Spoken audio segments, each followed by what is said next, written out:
Hey everyone, KidLegoLegend here, and today I have a hot take. Lego might not be as dumb as we think. Now, I'm specifically talking about the January 2021 wave and the March or February 2021 wave with these original trilogy sets. Also, I want to apologize to you guys for not uploading last Friday. I worked all day on a custom figure, and I'm still working on a different custom figure, and it's gonna be great. I'm not turning into a full custom figure channel. I'm just really enjoying customizing figures right now. So let's get on with today's video. And there will be spoilers for Chapter 16 of The Mandalorian slash Season 2, Episode 8 of The Mandalorian, the finale, so you've been warned, okay? So, now, the new original trilogy sets, a lot of people like them, a lot of people don't like them, they have mixed feelings. But in Chapter 16 of The Mandalorian, we see some original trilogy vehicles, and obviously we see the TIE Fighter, but it doesn't play that big a role. We see the X-Wing, but it also doesn't play that huge of a role, but I still feel like it's bigger of a role than the TIE Fighter. And we see the Imperial Shuttle, which plays a pretty big role in the episode. So let's start off with the TIE Fighter.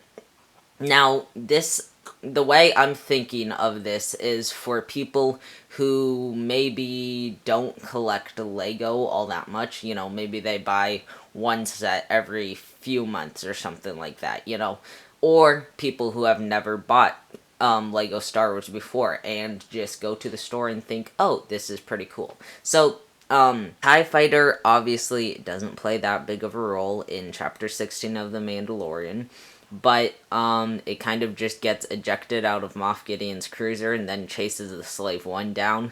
But that's it. So for people who go to the store after seeing that episode in January, because December is coming to an end pretty soon here, they're probably going to look and be like, oh, that's the TIE Fighter from Chapter 16 of The Mandalorian, or that's the circular ship from Chapter 16 of The Mandalorian.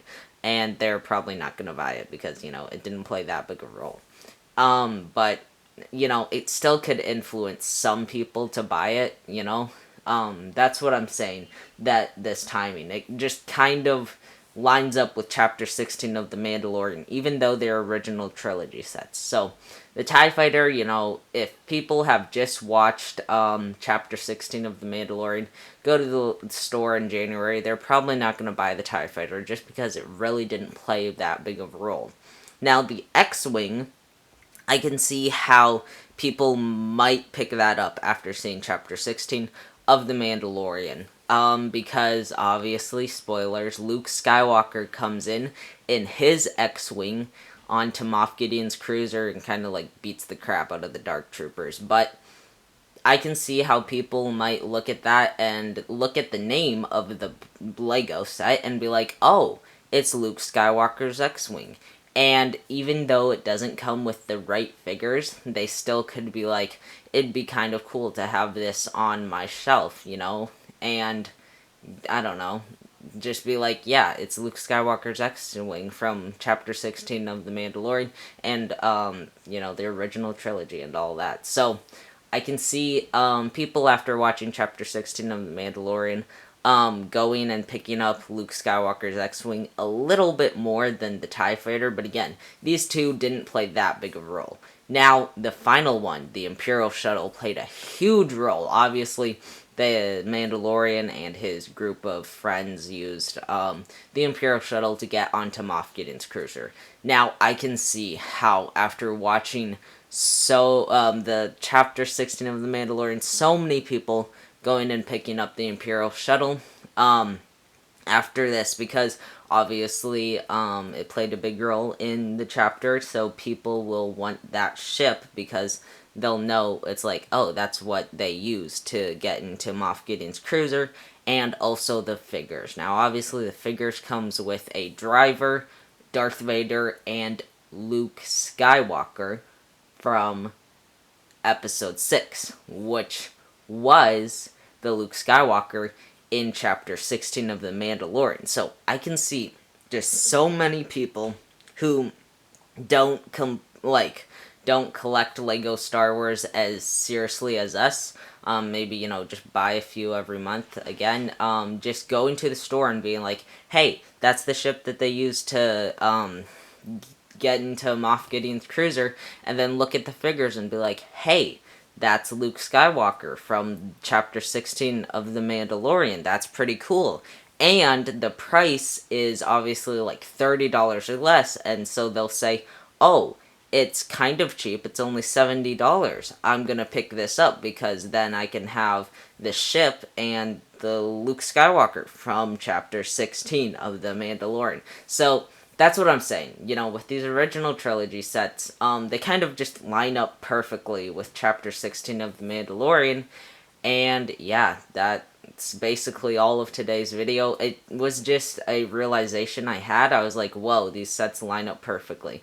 But now what Lego did mess up on was not releasing the Imperial Shuttle in January. Because, if it's in March, people will probably have forgotten about that. So, it'll just be less. Because, obviously, again, December's coming to an end, so people who go to the store in January would be like, oh, cool, it's the Imperial Shuttle, but, that's coming out in, March, so in March, not that many people are gonna, be as hype about the finale.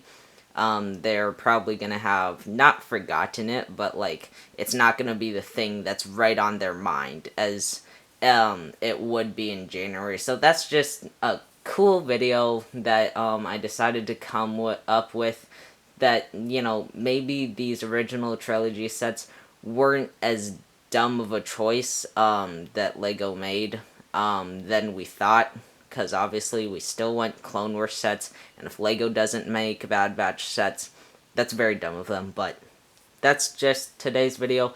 I hope you guys enjoyed my little theory there. Like and subscribe so you can be a Lego legend also, and I'll see you guys in the next one.